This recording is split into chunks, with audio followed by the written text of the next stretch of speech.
All right, boys, in this video, I want to break down the one realization and fundamental change of how we've produced ads over the last year or so to be able to support a huge amount of spend and revenue. And before you guys go crazy about, this number, obviously this is like 10 mil over the last month or so, or just under 10 mil, obviously. But this is a culmination of a bunch of different brands that we work with directly, where we have our own internal creative strategists, video editors, produce all the ads for some of the biggest branded dropshipping brands in the industry.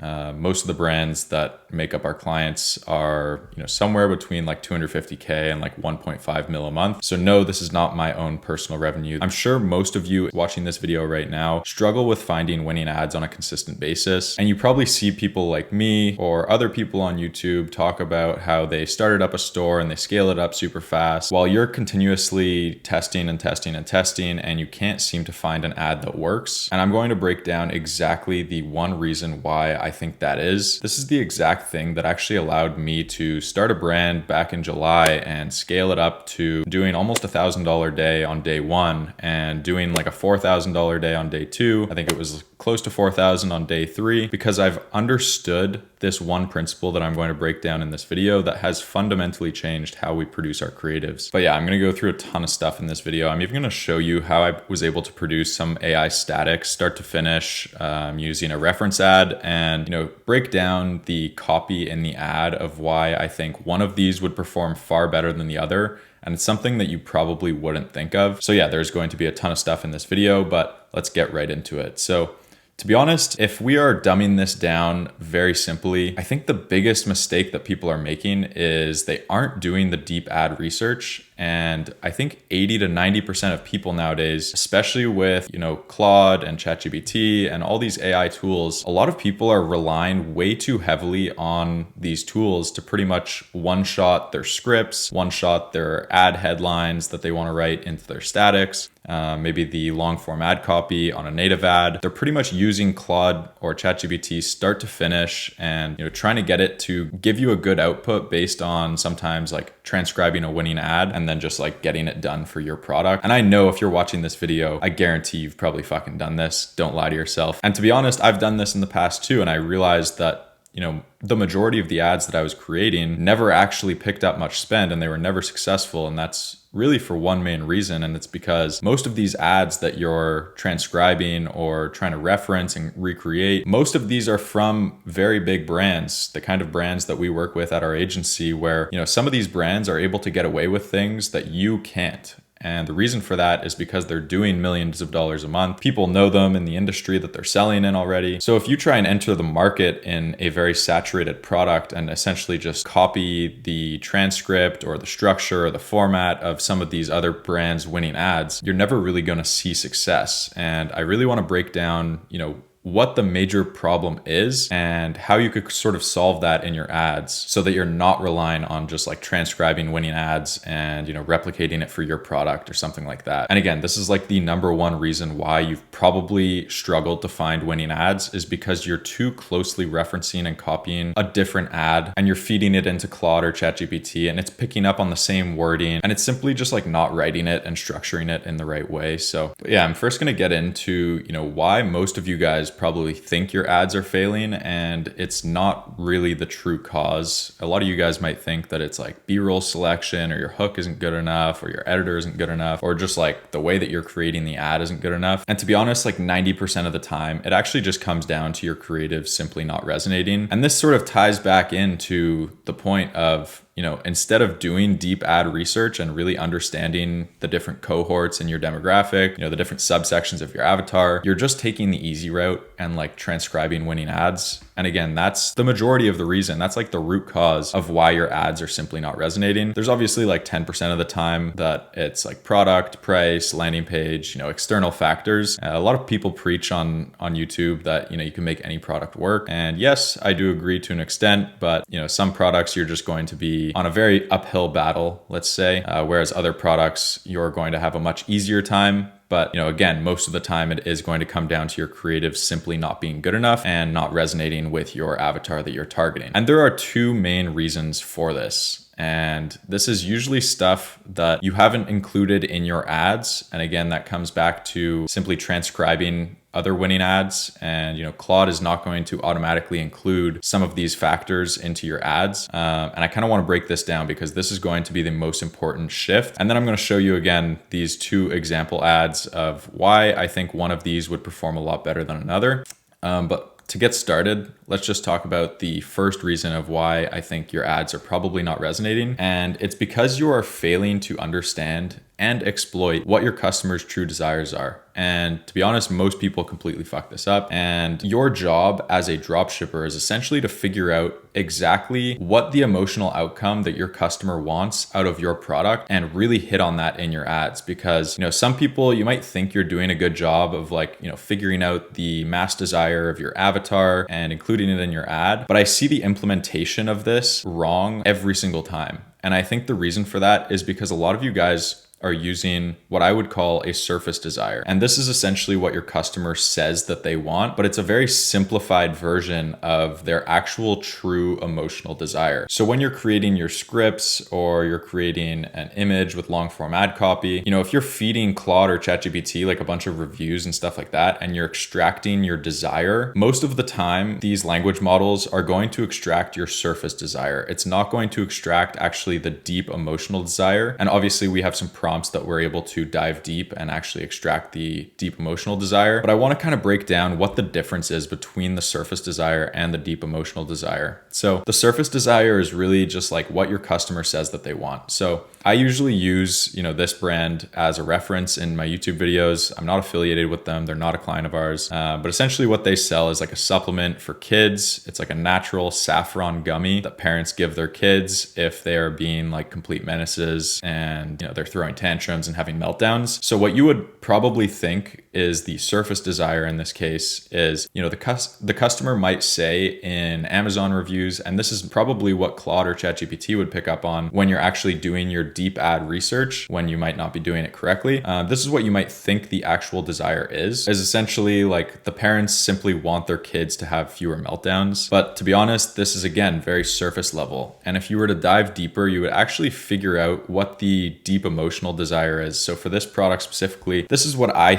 feel is the deep emotional desire for at least a certain subsection of this demographic. And something you also have to identify is that in your total addressable market, you're going to have, dozens of different, cohorts of your avatar, and they're all going to have different surface level desires. They're all going to have different deep emotional desires. Obviously, that's stuff that you're going to need to test in your ads to figure out which one is resonating with like the majority of your customers the most. But if we're talking about the deep emotional desire of this cohort of our customer, I think that it's more something along the lines of, the parents fearing that if their kid continues to have horrible meltdowns and tantrums, they won't make any friends at school, they're going to have a low self-esteem, and they're going to grow up to be a loner and potentially, all sorts of other problems down the line that come with like under-socialized children and that kind of thing. So I think that's really the deep emotional desire, because every parent obviously wants their kid to like fit in and, have friends at school and stuff like that. So I hope that you could kind of understand that, just from this perspective, like obviously the surface desire is parents want their kids to have fewer meltdowns for their own sake, for their own peace as a parent, but also, for their kid. But I think really the deep emotional desire is so that their kid has an easier time at school, an easier time making friends, and doesn't become like an outcast in society, essentially. So the way in which we're able to sort of implement this is, I want to show you these two different ads. So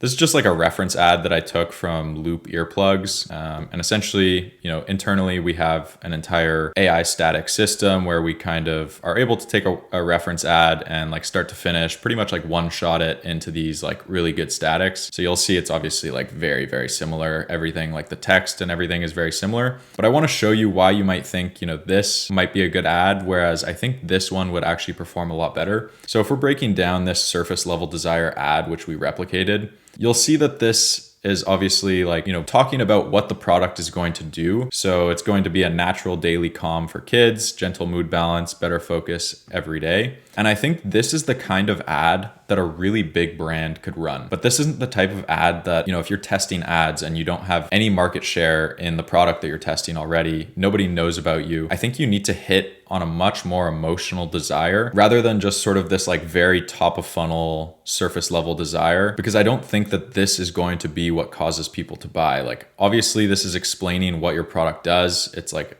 gentle mood balancing, better focus, whatever. It's kind of explaining the benefits. But again, it's not pulling on these emotional desires out of your customer avatar that you're trying to target. And I want to show you how we were able to adjust just the ad copy a little bit with this to really tap into, I think, the deep emotional desire of this cohort of our avatar here in this case. So this one is touching on a lot more of the problem of, potentially the kids having a hard time in their adult life down the line if they continue on the same path. And that's essentially what you want to do. So childhood patterns become adult problems. And again, this is going to be touching on, if left untreated, these meltdowns that your kid might be having right now can evolve into these huge issues down the line. Unresolved meltdowns evolve into a lifetime of struggle ahead. I think I just misspelled some of these. I was just kind of producing these super quick before this video. But essentially, this is going to be targeting the parents that have this kind of visceral fear of, if they aren't able to get their child under control now, it will evolve into bigger problems. So overall, I think this is something that people really make a mistake with, is just sort of understanding the difference between a surface level desire and a deep emotional desire and actually implementing that into your ads. So this goes,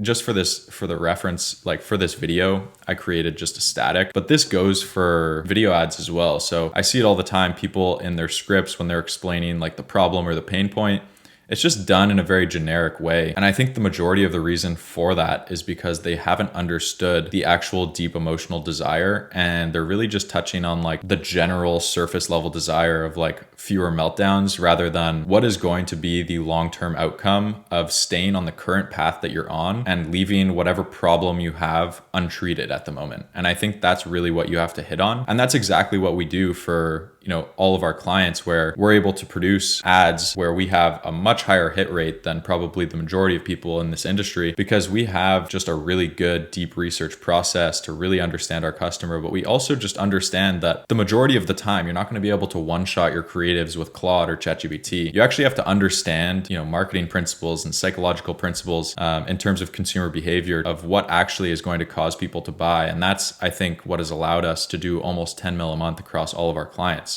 But without stressing that too much, I want to get into sort of the second reason that you are probably seeing, every ad that you produce is just not picking up enough spend. It's not really performing very well. And I think the main reason for that as well is, in addition to just being surface level on the desires, you're not doing a good job of baiting the emotions out of your customer. And it kind of goes hand in hand with, the deep emotional desire. But I think what you have to be trying to do nowadays is essentially fear monger your customer. And, maybe that's a really bad thing to say, but people are going to buy based on an emotion and will then justify their purchase with logic after the fact. But what you have to do is actually evoke that emotion to get someone over the edge to actually make a purchase right then and there. And nowadays, most ads that I see are just pretty much just random information structured in a problem solution format. And I'm sure if you go and reread some of your ad scripts right now, you'll probably recognize that, okay, yeah, I'm really just talking about the benefits of this product. You might actually not be emotionally baiting your customer enough. And, there's plenty of emotions that you're able to try and evoke out of your customer, whether it be fear or anger or hope or anxiety. There's tons of different emotions that you can evoke out of your customer. But I think the biggest one that you want to focus on is fear. And this kind of ties back into the deep desire, but you have to really be specific with this. So this is essentially where you're trying to bait your customer into realizing that if they stay on the current path that they're on and they continue to struggle with the current problems that they're struggling with, these problems will evolve into bigger and bigger problems if left untreated. And I think that's essentially what you're trying to do, is cause this visceral fear reaction out of your customer that leaves them realizing they have to do something about this now. So for example, for that gummy product where we're selling it to parents that have kids that are, having lots of meltdowns, we're not going to be using the fear of just a meltdown every day or something like that. We want to be specific and we want to pull on emotions even harder of what is going to be the outcome of these meltdowns every single day that are left untreated. Who is that child going to become because of these meltdowns? And how can our product simply solve this problem and, give our avatar this peace of mind knowing that they are doing a good job, or that they are at least trying to treat the problem that they're struggling with right now? So again, I think emotionally baiting your customer is something that, again, I don't see many people do this. Whenever I'm auditing ads or anything like that, I've realized that the majority of people are just like not doing a good job of this. I was going to talk about like different emotions. But again, I kind of want to stress the fact that fear and causing this visceral fear reaction in your customer is exactly what you're going to want to do to try and get them to make a purchase right then and there. And again, I think that these are the two main reasons that have really allowed us to create ads at scale that are able to perform across different industries, targeting all sorts of different avatars, men, women, for different products. If you deeply understand these two principles and include these in your ads in terms of touching on deep emotional desires and also being able to emotionally bait your customers and sort of open that loop and close the loop with like the solution and hope that you can provide with your product, then your ads are just going to perform like drastically better. But yeah, that's pretty much all I wanted to kind of show in this video. If you did find this valuable, then leave a like and comment down below if you have any questions. I actually respond to like every single comment on YouTube. So let me know, like, also if you want to see another video specifically where I'm breaking down something, you know, maybe it's going to be how we actually produce these AI statics start to finish and just like sort of one shot these, because I think this internal process that we have is like super, super valuable. But yeah, if you also want access to like all of our agency SOPs and all of our systems that are pretty much allowing us right now to produce ads that are doing like almost 10 mil a month across our clients, and all of our learnings and everything that I've learned working with brands that are doing like a mil a month plus, if you want to work with me directly and get all of those systems and SOPs and everything installed directly in your business, then there's going to be a link down below as well where you can apply for the one-on-one mentorship. But yeah, that's pretty much all I have for this video. So I will see you in the next one.